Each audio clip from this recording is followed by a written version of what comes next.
Hello students, आज हम बढ़ते हैं आगे और बात करते हैं आज इलेक्ट्रोमैग्नेटिक फोर्सेस की। ठीक है जी। तो हम बात करेंगे आज मैग्नेटिक फोर्स की। मैग्नेटिक फोर्स,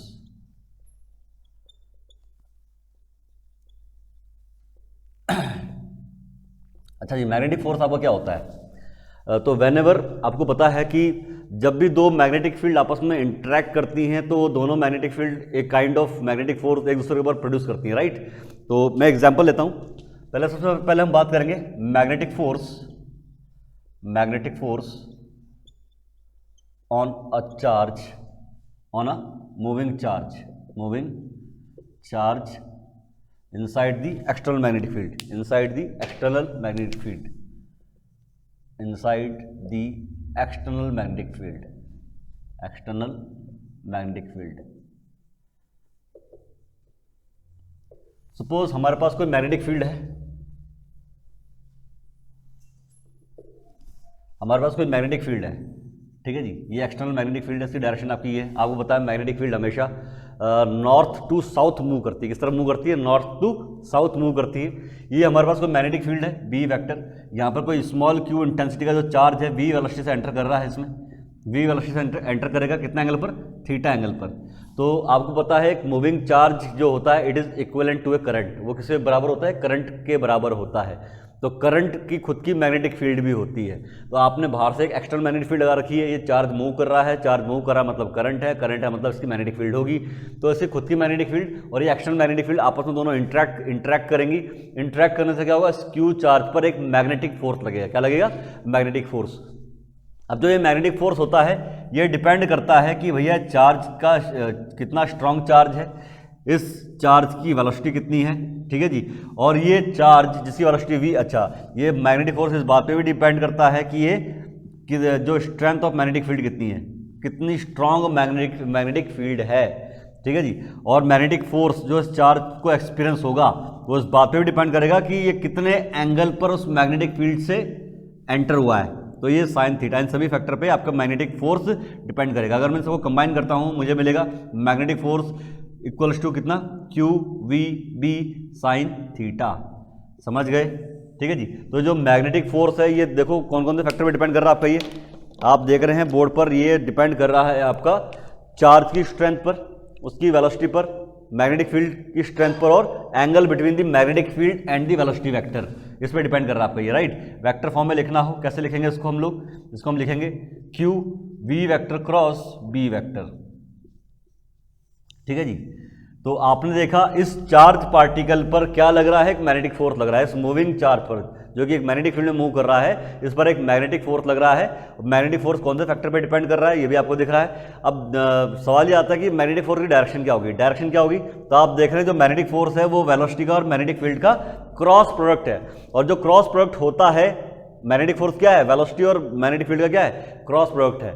आप लोगों को अच्छी तरह पता है ना। अगर मैं कहता हूँ कि C vector equals to A cross B है ना, तो इसका मतलब क्या है कि सी वेक्टर की डायरेक्शन किस तरफ होती है? सी वेक्टर की डायरेक्शन परपेंडिकुलर होती है the plane containing A and B. जिस भी प्लेन में ए और बी होते हैं, है ना, सपोज ए और बी इस बोर्ड के प्लेन में ए और बी हैं, तो ए क्रॉस बी जो वेक्टर होगा जो कि सी वेक्टर है उसकी डायरेक्शन क्या होगी? इस प्लेन से परपेंडिकुलर होगी। इस प्लेन से परपेंडिकुलर, या तो बाहर की तरफ होगी या अंदर की तरफ होगी। तो याद रखना जो ये सी वेक्टर होता है इसकी डायरेक्शन किस तरफ होती है? ए और बी जिस भी प्लेन में होंगे उस प्लेन से परपेंडिकुलर दिशा में होगी सी वेक्टर की डायरेक्शन। तो उसी प्रकार से आप देख रहे हैं यहाँ पे एफ एम जो मैग्नेटिक फोर्स वेक्टर है ये velocity vector cross B vector है। मतलब जिस भी प्लेन में इस ये वेलोसिटी वेक्टर है और ये मैग्नेटिक फील्ड वेक्टर वी और बी वेक्टर है उस प्लेन के परपेंडिकुलर दिशा में होगी इस फोर्स वेक्टर की डायरेक्शन। तो इस चार्ज पार्टिकल पर जो मैग्नेटिक फोर्स लगेगा वो किस तरफ लगेगा? या तो बोर्ड से बाहर की तरफ को या बोर्ड से अंदर की तरफ को। तो आई होप कि आपको आइडिया लग गया होगा जो ये मैग्नेटिक फोर्स की डायरेक्शन है। तो दिस मैग्नेटिक फोर्स जो है it is perpendicular to velocity vector and this magnetic force vector is also perpendicular to magnetic field vector. Is that clear? तो जिस भी प्लेन में आपका बी और वी है उस प्लेन के परपेंडिकुलर दिशा में होता है क्या? ठीक है जी। चलिए जी, आई होप कि आपको समझ में आ गया होगा किसी मूविंग चार्ज पर किसी एक्सटर्नल मैग्नेटिक फील्ड के द्वारा कितना मैग्नेटिक फोर्स लगता है। ठीक है जी। फोर्स है तो एसआई यूनिट क्या होगी? इसकी न्यूटन होगी। एक वेक्टर क्वांटिटी है, आपको दिख ही रहा है, फोर्स एक वेक्टर क्वांटिटी है, एसआई यूनिट क्या होगी? इसकी न्यूटन होगी। ठीक है जी। चलिए जी, अब हम आगे बात करते हैं आगे हम बढ़ते हैं। नेक्स्ट हमारे पास टॉपिक है magnetic force on current carrying wire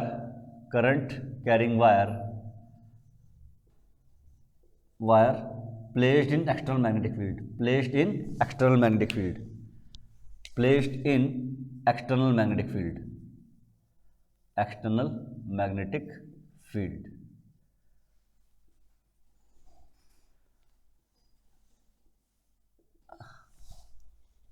चलिए जी, तो हमारे पास एक करंट कैरिंग वायर है। सपोज ये एक्सटर्नल मैग्नेटिक फील्ड है, ठीक है जी। हमारे पास में ये करंट कैरिंग वायर है, ठीक है जी। ये वायर है, इस वायर की लेंथ कितनी ले लेते हैं हम लोग? इस वायर की लेंथ लेते हैं L। इसमें आई करंट फ्लो कर रहा है। कितना करंट फ्लो कर रहा है? आई करंट फ्लो कर रहा है थीटा एंगल पर। कितना एंगल पर? थीटा एंगल पर फ्लो कर रहा है। तो अब मैग्नेटिक फील्ड की स्ट्रेंथ कितनी है? B वेक्टर है। तो आपने देखा इस B वेक्टर की मैग्नेटिक फील्ड में करंट कैरिंग वायर जिसकी लेंथ L है, उसमें से आई करंट फ्लो कर रहा है। तो ठीक है जी। अब इस करंट कैरिंग वायर की खुद की एक मैग्नेटिक फील्ड होगी, इसकी आपको बताइए, है ना। किसी करंट कैरिंग वायर में करंट इस तरफ फ्लो कर रहा था, उसकी मैग्नेटिक फील्ड किस तरफ होती है? इस तरफ होती है ना। इस तरफ मैग्नेटिक फील्ड होती है। तो इसकी खुद की magnetic field, local magnetic field इसकी और एक्सटर्नल मैग्नेटिक फील्ड आपस में क्या करेंगी? इंट्रैक्ट करेंगी। तो जिसकी वजह से आपके इस करंट कैरिंग वायर के ऊपर क्या लगने वाला है? मैग्नेटिक फोर्स लगने वाला है। और ये मैग्नेटिक फोर्स कितना होगा भाई?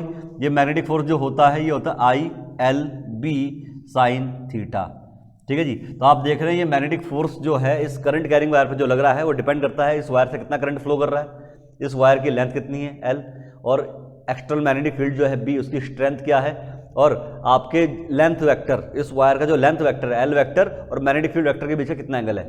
मैग्नेटिक फील्ड और लेंथ वेक्टर में कितना एंगल है? समझ गए ना।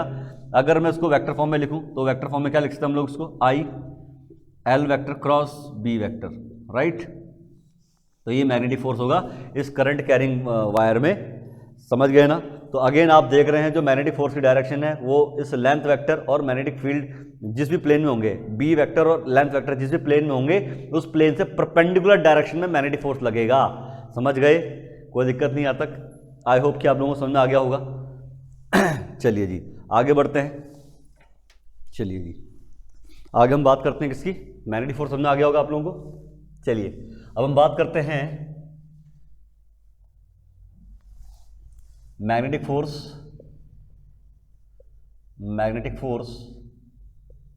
Between two parallel current carrying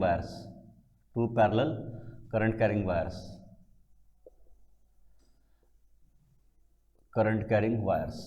अच्छा, इन जो तीनों टॉपिक अभी मैंने आपको पढ़ाए हैं, तीनों टॉपिक में आपके बैक टू बैक क्वेश्चन बने हुए हैं एनडीए में। अभी हम थोड़ी देर में डिस्कस करेंगे कौन से क्वेश्चन थे आपके वो two parallel current carrying wires, ठीक है जी। चलिए जी, तो हम पहले देख लेते हैं। सपोज मेरे पास दो पैरेलल करंट कैरिंग वायर है, इसमें I1 करंट है और इसमें I2 करंट है। दोनों वायर पैरेलल है, ठीक है जी। इन दोनों के बीच की डिस्टेंस कितनी है? They are placed R distance apart, ठीक। अच्छा जी, अब हमें बात करनी है कि एक दूसरे के ऊपर ये कितना मैग्नेटिक फोर्स डालेंगी। तो सबसे पहले हम बात कर लेते हैं, सपोज कर लेते हैं कि जो I2 करंट कैरिंग वायर है वो I1 करंट कैरिंग वायर की मैग्नेटिक फील्ड में है। तो I1 वायर के कारण इस जगह पर मैग्नेटिक फील्ड की डायरेक्शन किस तरफ होगी? I1 वायर के कारण इस जगह पर मैग्नेटिक फील्ड किस तरफ होगी? इसके लिए हम यूज करते हैं राइट हैंड थंब रूल। क्या यूज करते हैं? Right hand thumb rule. तो अगर इसमें राइट हैंड थंब रूल, अगर ये थंब शो कर रहा है, राइट हैंड का थंब क्या शो कर रहा है? करंट की डायरेक्शन। तो कर्लिंग फिंगर की डायरेक्शन क्या शो करेगी? यहाँ पर मैग्नेटिक फील्ड की डायरेक्शन शो करेगी, राइट। तो यहाँ पर जो मैग्नेटिक फील्ड है वो किस तरफ है? इसकी वजह से अंदर की तरफ है, ठीक है जी। तो यहाँ पर जो मैग्नेटिक फील्ड है अंदर की तरफ है, राइट। आपको पता ही होगा ये जो क्रॉस है ये क्या शो करता है? Anything which is going inside the board, है ना, प्लेन ऑफ दिस बोर्ड। इस बोर्ड के प्लेन के अंदर की तरफ कोई चीज आ रही तो उसको हम ऐसे शो करते हैं। तो मैग्नेटिक फील्ड की डायरेक्शन यहाँ पे किस तरफ है? और ये मैग्नेटिक फील्ड किसी वजह से करंट 1, ये जो वायर हुआ है इसकी वजह से है, तो उसको B1 बोलेंगे। क्या बोलेंगे? B1। Is that clear? Now B1, ये जो मैग्नेटिक फील्ड है B1 कितनी होगी? मैग्नेटिक फील्ड, ये मैग्नेटिक फील्ड होगी आपकी कितनी? कौन से फैक्टर पे डिपेंड करती है मैग्नेटिक फील्ड? ये डिपेंड करती है आपकी किस पे? एक तो म्यू नॉट। अच्छा, एक infinite long current carrying wire किसी मैग्नेटिक फील्ड में कितना फोर्स एक्सपीरियंस करती है? चलिए जी ये बताएं पहले तो आप, इस इन्फिनिट लॉन्ग वायर के कारण किसी R दूरी पर, R डिस्टेंस में मैग्नेटिक फील्ड की स्ट्रेंथ कितनी होती है? मैग्नेटिक फील्ड की स्ट्रेंथ B कितनी होती है? Mu naught I upon 2 pi R, कोई दिक्कत तो नहीं है। तो आई की जगह हम क्या लेंगे, यहाँ पे I1 लेंगे, क्योंकि ये जो मैग्नेटिक फील्ड है किसके कारण है, इस I1 वायर के कारण है। तो इस I1 वायर के कारण आर दूरी पर मैग्नेटिक फील्ड कितनी होगी, इतनी होगी आपकी ये, ठीक है जी। अब इस मैग्नेटिक फील्ड में आपने I2 वायर को प्लेस किया हुआ है, तो magnetic force on second wire, magnetic force on second wire due to first wire कितना होगा, ये क्या है, magnetic force on second wire, force on wire two due to wire 1, ये कितना होगा भाई, F21 कितना होगा, एनी आइडिया, F21 होगा, इसमें से कितना करंट फ्लो कर रहा है, I2, इसकी लेंथ कितनी है L, इनटू मैग्नेटिक फील्ड कितनी है B1, ठीक है जी। I2 की वैल्यू, I2 है L, B1 की वैल्यू कितनी है हमारे पास में, B1 की वैल्यू कितनी है, mu naught I1 upon 2 pi R, ठीक है जी। F21 की वैल्यू कितनी आ गई हमारे पास में, F21 इक्वल्स टू कितना आ गया, mu naught I1 I2 upon 2 pi R into L, ठीक है जी। तो आपने देखा जो सेकंड वायर पर जो मैग्नेटिक फोर्स है ड्यू टू फर्स्ट वायर वो कितना है, mu naught I1 I2 upon 2 pi R into L. तो फोर्स पर यूनिट लेंथ कितना होगा, सेकंड वायर पर फोर्स पर यूनिट लेंथ कितना होगा भाई, ये होगा mu naught I1 I2 upon 2 pi R, ठीक है जी। मैं फिर से रिपीट करता हूं, हमने क्या फाइंड किया, पहले तो इस I1 वायर के कारण आर दूरी पर मैग्नेटिक फील्ड B1 हमने फाइंड की, जो कि हमारे पास इतनी आई, ठीक है जी। कल वाले लेक्चर में आप देख लेना, प्रीवियस जो वीडियोस हैं उसमें आप देख लेना, ठीक है जी। ये फॉर्मूला हमने वहाँ पर मैंने मेंशन किया हुआ है फॉर्मूला, राइट। तो इस वायर के कारण यहाँ पर इतनी मैग्नेटिक फील्ड है, इस मैग्नेटिक फील्ड में आपने I2 वायर को प्लेस किया हुआ है, तो उस I2 वायर के ऊपर जो मैग्नेटिक फोर्स लगेगा कितना लगेगा, वो लगेगा आपके पास ILB साइन थीटा, ठीक है जी। थीटा एंगल जो होता है here in this case, theta angle कितना है, 90 है। थीटा एंगल किसके बीच में होता है, लेंथ वेक्टर और मैग्नेटिक फील्ड वेक्टर के बीच में होता है। लेंथ वेक्टर ऊपर की तरफ को है, मैग्नेटिक फील्ड अंदर की तरफ को है, तो दोनों के बीच एंगल कितना है यहाँ पे 90 है। तो दैट्स वाई यहाँ पे मैंने ILB साइन 90 ले लिया, साइन 90 की वैल्यू आपकी 1 होती है, ठीक है जी। तो I2 इसमें कितना करंट फ्लो कर रहा है, इसकी लेंथ L इंटू B1, इसके कारण यहाँ पर कितनी मैग्नेटिक फील्ड है, तो B1 की वैल्यू आपकी ये रही, आपने पुट किया तो फॉर्मूला आपका ये आ जाएगा, ठीक है जी। तो आपने देखा जो सेकंड वायर पे फोर्स है, magnetic force per unit length, ये क्या चीज है, ये आपके पास magnetic force per unit length, right. तो जो magnetic force per unit length है ऑन सेकंड वायर, वो डिपेंड करती है दोनों वायर में कितना करंट है अपॉन दोनों वायर के बीच की परपेंडिकुलर डिस्टेंस कितनी है, समझ गए ना। अब यही अगर हमें फाइंड करना है किस पे, अगर हमें फाइंड करना है कि भैया वायर 2 के वजह से वायर 1 पे किस तरफ है फोर्स, वायर 2 की वजह से वायर 1 पे फोर्स किस तरफ है, तो कैसे फाइंड करेंगे, तो आप देखेंगे force on first wire due to second wire per unit length, वो भी कितना आएगा, आपका आएगा mu naught I1 I2 upon 2 pi R, समझ गए, ठीक है जी। तो आपने देखा फर्स्ट सेकंड वायर पर जो मैग्नेटिक फोर्स है ड्यू टू फर्स्ट वायर, और फर्स्ट वायर पर जो फोर्स है due to second wire per unit length, वो दोनों फोर्सेस क्या हैं, इक्वल हैं, दोनों फोर्सेस क्या हैं, इक्वल हैं आपके, समझ गए ना। और ये फोर्सेस मतलब दोनों वायर की पर यूनिट लेंथ पर जो मैग्नेटिक फोर्स लग रहा है वो सेम लगेगा, that is both the wires will experience equal amount of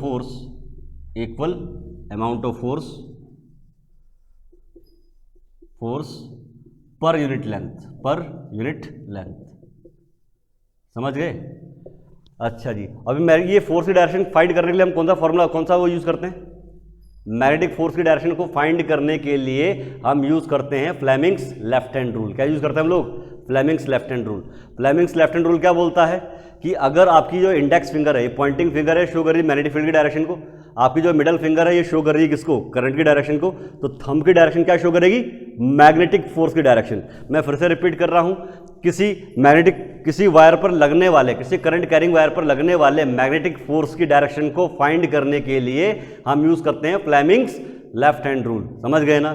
Fleming's left hand rule क्या बोलता है, अगर आप अपने लेफ्ट हैंड की 3 फिंगर्स को, इंडेक्स फिंगर्स को, मिडिल फिंगर को और आपका थंब को स्ट्रेच करते हैं, हम पॉइंटिंग फिंगर भी बोलते हैं, इंडेक्स फिंगर को हम पॉइंटिंग फिंगर भी बोलते हैं, इसको पॉइंट करते हुए, ये आपके पास क्या है, मिडिल फिंगर, इसको अब ये करंट की डायरेक्शन है ना, ये मैग्नेटिक फील्ड की डायरेक्शन है, तो थंब क्या शो करता है, मैग्नेटिक फोर्स की डायरेक्शन को शो करता है, ठीक है जी।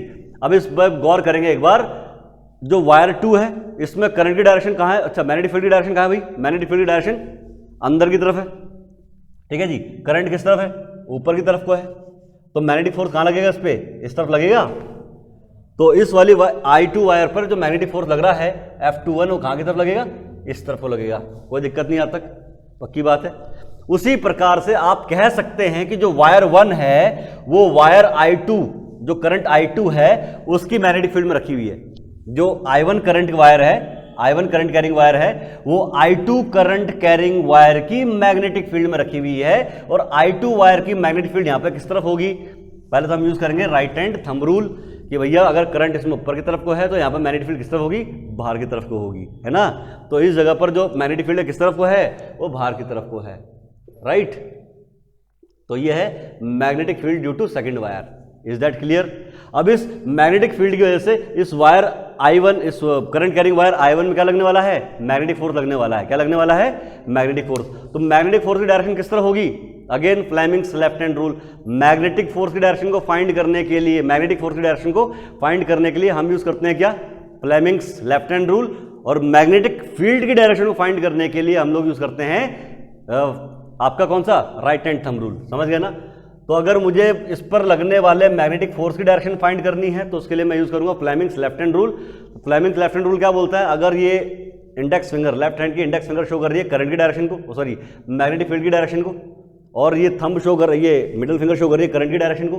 करंट ऊपर की तरफ को है, आप देख रहे हैं मैग्नेटिक फील्ड बाहर की तरफ को है, करंट ऊपर की तरफ को है, तो थंब किसकी डायरेक्शन शो करेगा, मैग्नेटिक फोर्स की डायरेक्शन को। समझ गए ना। तो इस पर मैग्नेटिक फोर्स किस तरफ लगेगा, इस तरफ लगेगा, F12। समझ गए। तो F12 क्या है, magnetic force on first wire due to second wire. F21 क्या है, magnetic force on second wire due to first wire. समझ गए ना। तो आप देख रहे हैं कि दोनों वायर इसको क्या कर रही हैं, अट्रैक्ट कर रही हैं। क्या कर रही हैं, अट्रैक्ट कर रही हैं। That is both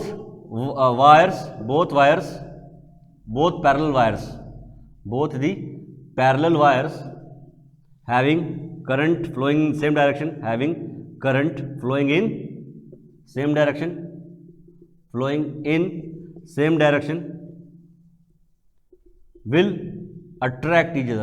attract each other, तो अगर दोनों में सेम दिशा में करंट फ्लो कर रहा है, दोनों पैरेलल करंट कैरिंग वायर में सेम डायरेक्शन में करंट फ्लो कर रहा है, तो दोनों में जो मैग्नेटिक फोर्स है उसकी वजह से दोनों क्या करेंगे, दूसरे को अट्रैक्ट करेंगे। क्या करेंगे, अट्रैक्ट करेंगी। और अगर यही करंट दोनों में ऑपोजिट डायरेक्शन में होता तो ये दोनों दूसरे क्या करती, रिपेल करती। क्या करती है, रिपेल करेंगी। समझ गए। अच्छा जी, इस अट्रैक्शन के बेस्ड पे आपका क्वेश्चन ऑलरेडी बन चुका है 2015 में, आपका जो आपका पेपर 1 था, पेपर 1 2015 का पेपर 1 जो है तो एनडीए का, तो उसमें आपका क्वेश्चन बन चुका है कि दो पैरेलल करंट कैरिंग वायर्स है, दोनों में करंट की डायरेक्शन सेम है, तो उन पर लगने वाले मैग्नेटिक फोर्स किस तरफ होंगे, मतलब मैग्नेटिक फोर्स की वजह से दोनों एक दूसरे अट्रैक्ट करेंगे, रिपेल करेंगी, या फिर उन पर नेट मैग्नेटिक फोर्स 0 लगेगा। तो इस पे बेस्ड आपका ऑलरेडी क्वेश्चन 2015 में बन चुका है। समझ गए ना। तो इस चीज़ का आप ध्यान रखेंगे, बहुत ही ज़्यादा इंपॉर्टेंट आपका ये है। ठीक है। अगेन आपका 2014 में क्वेश्चन बन चुका है कि अगर कोई चार्ज जो है मैग्नेटिक फील्ड के पैरेलल मूव कर रहा है, कोई चार्ज मैग्नेटिक फील्ड के पैरेलल मूव कर रहा है, तो उसमें नेट मैग्नेटिक फोर्स कितना लगेगा। 2014 एनडीए, कोई चार्ज पार्टिकल मैग्नेटिक फील्ड के अलॉन्ग मूव कर रहा है, मैग्नेटिक फील्ड आपकी इस तरफ को है बी, है ना, और कोई चार्ज पार्टिकल इसी डायरेक्शन में मूव कर रहा है, तो उसमें नेट मैग्नेटिक फोर्स कितना लगेगा भाई। क्या होता है मैग्नेटिक फोर्स का फॉर्मूला, QVB साइन थीटा। यहाँ पे वेलोसिटी वेक्टर और मैग्नेटिक फील्ड वेक्टर के बीच एंगल कितना है, 0, साइन 0 इज 0। समझ गए। तो नेट मैग्नेटिक फोर्स कितना लगेगा, इस पर 0 लगेगा। तो मतलब ये चार्ज ना तो एक्सेलरेट करेगा ना डिसएलरेट करेगा, ये जिस वेलोसिटी से चला था उसी वेलोसिटी से चलता रहेगा, इसमें कोई मैग्नेटिक फोर्स नहीं लगेगा। तो ये क्वेश्चन आपका बन चुका है 2014 में। ठीक है जी। इन पैरेलल करंट कैरिंग वायर्स पे कितना मैग्नेटिक फोर्स लगेगा, ये क्वेश्चन आपका बन चुका है 2015 में। ठीक है जी। तो ये टॉपिक्स आपके काफी ज्यादा इंपॉर्टेंट है, इस बात का आप ध्यान रखेंगे।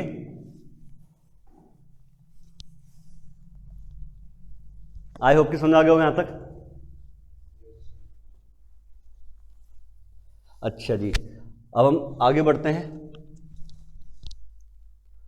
ये वाला मिटा दिया, मिटा देने वाला। अगर मैं कह रहा हूं कि दोनों वायर में 1 एम्पीयर करंट दौड़ रहा है और दोनों वायर की बीच की दूरी 1 मीटर है, कितनी है, 1 मीटर है ना। दोनों वायर में कितना करंट है, 1 एम्पीयर करंट है। Both the wire are placed 1 metre part, तो उनके बीच में magnetic force per unit length कितना होगा, कितना होगा भाई?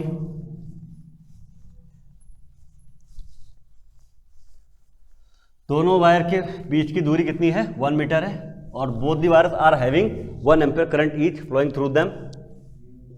तो नेक्स्ट है magnetic force per unit length on 2 parallel current carrying wires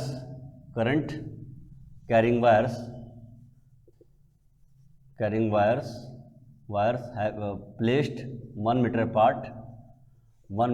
apart and having 1 ampere of current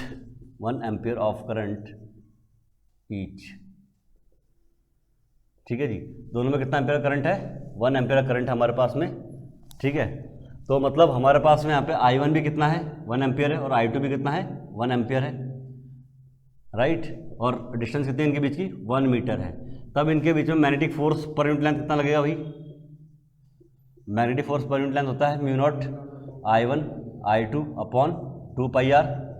ठीक है जी, म्यू नॉट इंटू I1 की वैल्यू 1 एम्पियर, I2 की value 1 ampere upon 2 pi, R की वैल्यू कितनी है? 1 मीटर, राइट। तो हमारे पास में फॉर्मूला कितना बन जाएगा भैया? म्यू नॉट की वैल्यू होती है 4 पाई 10⁻⁻7 अपॉन 2 पाई इंटू पूरा 1 आ जाएगा, ये 2 पाई से गया 2, तो ये हमारे पास हो जाएगा 2 इंटू 10⁻⁻7 न्यूटन पर मीटर। समझ गए ना? तो magnetic force per unit length कितना आएगा? 2 10⁻⁷ न्यूटन पर मीटर। समझ गए ना? तो दो वायर्स जिनके बीच की डिस्टेंस 1 मीटर है, दोनों में 1 एम्पियर करंट आपका फ्लो कर रहा है, तो दोनों पर जो magnetic force per unit length लगेगा वो कितना लगेगा? 2 इंटू 10⁻⁷ न्यूटन पर मीटर। इस बात का ध्यान रखिए, समझ गए ना? चलिए जी, तो आई होप कि आप लोगों को समझ में आ गया होगा कि दो पैरेलल करंट कैरिंग वायर्स कब एक दूसरे को अट्रैक्ट करती हैं, कब एक दूसरे को रिपेल करती हैं वो। ठीक, आगे बढ़ जाएं।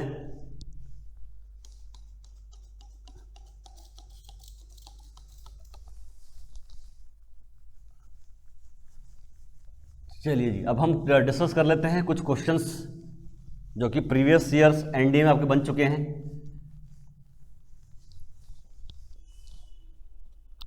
तो शुरुआत करते हैं हम पहले क्वेश्चन से।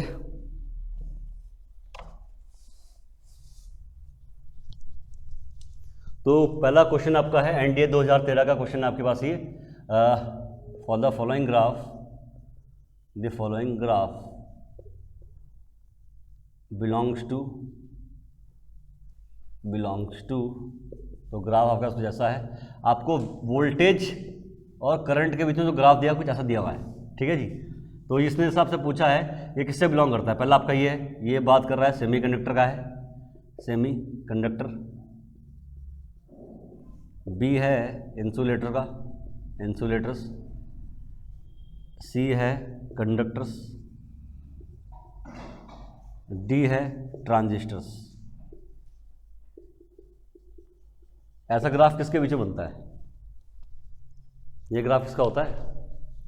ये ग्राफ आपको बनता है, आपको पता होगा ओम्स लॉ। ओम्स लॉ में क्या होता है अभी? Voltage is directly proportional to क्या होता है? आई होता है। अगर आपने ओम्स लॉ पढ़ा होगा, इवन 10th में भी पढ़ा होगा, तो ये ग्राफ आपको, इस ग्राफ की आपको नॉलेज होगी। समझ गए? ये 10th में भी एज इट इज इतना टफ नहीं है ये, इसको हम बोलते हैं इजी लेवल क्वेश्चन, राइट। तो आप एक बार प्रीवियस लेक्चर वीडियोस देखेंगे तो आपको आइडिया लग जाएगा कि आपको पता है ओम्स लॉ क्या बोलता है। ओम्स लॉ बोलता है आपको क्या? V is directly proportional to I। ठीक है जी, मतलब V और I के बीच में कैसा रिलेशन है? Linear relation. कैसा रिलेशन है? तो उनका ग्राफ कैसा बनेगा? ऐसा ग्राफ बनेगा, है ना। तो ये ओम्स लॉ पे, ओम्स लॉ का ग्राफ है। कैसा ग्राफ आपका? ये ओम्स लॉ पे बेस्ड ग्राफ है। और ओम्स लॉ को फॉलो कौन कौन करता है? कौन सी चीज़ें, कौन से सब्सटेंस ओम्स लॉ को फॉलो करते हैं? सेमीकंडक्टर और इंसुलेटर तो ओम्स लॉ को फॉलो नहीं करते हैं, पता होगा आप लोगों को, है ना। तो इनका ग्राफ ऐसा बनेगा नहीं। ठीक है, अच्छा जी, कंडक्टर्स फॉलो करते हैं ओम्स लॉ। कौन फॉलो करता है? कंडक्टर्स। कंडक्टर्स भी तभी फॉलो करते हैं जब तक कि उनका टेम्परेचर लो है। उनका टेम्परेचर क्या है? लो। अगर उनका टेम्परेचर मैं बढ़ा दूं, कंडक्टर का टेम्परेचर बढ़ा दूं, या करंट की मात्रा बहुत ज़्यादा हो जाए वायर में, करंट की मात्रा बहुत ज़्यादा हो जाए, तो उस केस में कंडक्टर्स भी फॉलो नहीं करते ओम्स लॉ को। मतलब ये वाला ग्राफ फॉलो नहीं करते। मतलब कंडक्टर्स भी तभी तक फॉलो करते हैं ओम्स लॉ को जब तक कि उनमें करंट की मात्रा कम हो और क्या बोलते हैं, उनका टेम्परेचर क्या हो, लो हो। At low temperature and low current पर कंडक्टर्स फॉलो करते हैं ओम्स लॉ को, मतलब ये वाला ग्राफ फॉलो करते हैं। तो उसका हमारा सही आंसर क्या हो जाएगा भाई, सी। ट्रांजिस्टर भी इसको फॉलो नहीं करते हैं, समझ रहे हो, ट्रांजिस्टर के लिए वो अलग ही कर्व बनते हैं आपके, ये समझ गए ना। तो ना तो ये ट्रांजिस्टर है, ना तो इंसुलेटर है, ना सेमीकंडक्टर। करेक्ट आंसर हमारा क्या हुआ, कंडक्टर्स। कंडक्टर्स फॉलो करते हैं ओम्स लॉ को, मतलब इस वाले कर्व को फॉलो करते हैं। Is that clear? आगे बढ़ जाए। अगला क्वेश्चन हमारे पास में है, two piece of wires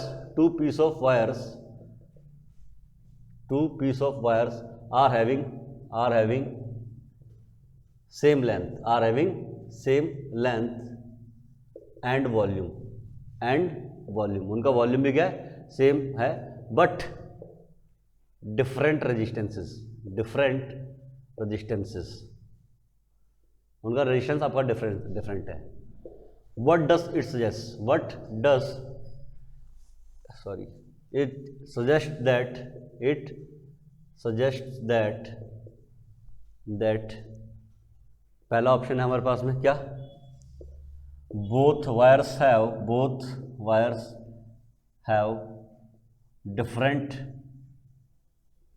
thickness, उनका थिकनेस डिफरेंट है, ठीक है जी। बी है both wires have different temperature, उनका टेम्परेचर डिफरेंट है।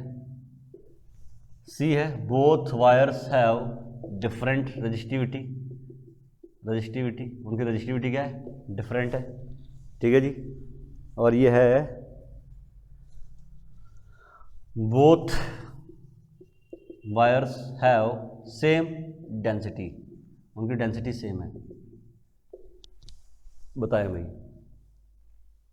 इनमें से कौन सी इंफॉर्मेशन आपको मिल रही है?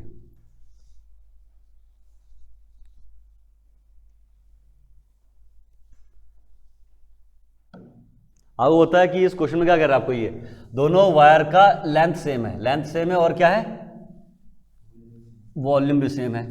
तो अगर लेंथ और वॉल्यूम सेम है दोनों वायर का, तो मतलब एरिया भी सेम होगा, थिकनेस भी सेम होगी। अरे भैया दोनों वायर की सेम लेंथ है, ठीक है जी, लेंथ सेम है। एक वायर है, दूसरी वायर आपकी ये है, दोनों की लेंथ क्या कह रहा हूँ, सेम है, एल। ये वायर है, पहली वायर, दूसरी वायर, लेंथ सेम है। वॉल्यूम भी सेम है। वॉल्यूम क्या होता है, वॉल्यूम होता है एरिया इंटू लेंथ, ये तो होता है। तो कह रहा है वॉल्यूम भी सेम है, इसका वॉल्यूम V1 मान लेते हैं, इसका वॉल्यूम V2 मान लेते हैं। वॉल्यूम सेम है दोनों का, V1 बराबर V2 कह रहा है, तो मतलब A, इसका एरिया ऑफ क्रॉस सेक्शन कितना मान लेता हूँ मैं, A1 मान लेता हूँ। इसका क्रॉस सेक्शन एरिया कितना मान लेते हैं, A2 मान लेते हैं। तो वॉल्यूम कितना होता है, एरिया इंटू लेंथ बराबर, इसका वॉल्यूम कितना हो जाएगा सेकंड वायर का, इसका area of cross section into उसकी लेंथ इंटू एल, एल से एल गया, तो मतलब इनका एरिया भी क्या है, सेम आ जाएगा, एरिया भी क्या आ जाएगा, सेम।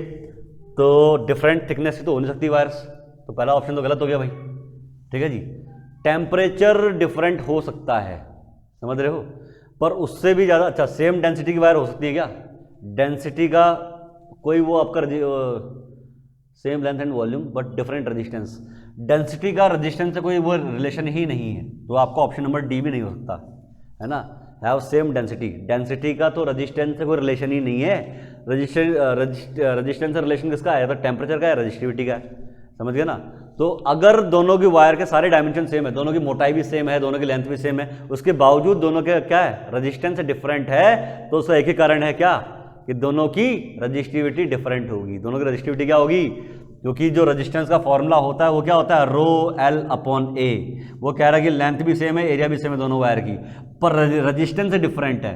रेजिस्टेंस डिफरेंट कब पॉसिबल है, जब दोनों की रजिस्टिविटी क्या हो, डिफरेंट हो, समझ गए ना। तो सही आंसर क्या है इसमें, सी, कि both wires have different resistivity, तभी तो उनका रजिस्टेंस डिफर करेगा, ठीक है जी। तो ये आपके कुछ प्रीवियस ईयर क्वेश्चंस थे, आई होप कि आपको चीज़ें समझ में आई हो, ठीक है जी। तो कल बढ़ेंगे हम लोग इस टॉपिक में आगे, मिलते हैं कल आप लोगों से, ठीक है जी, ओके।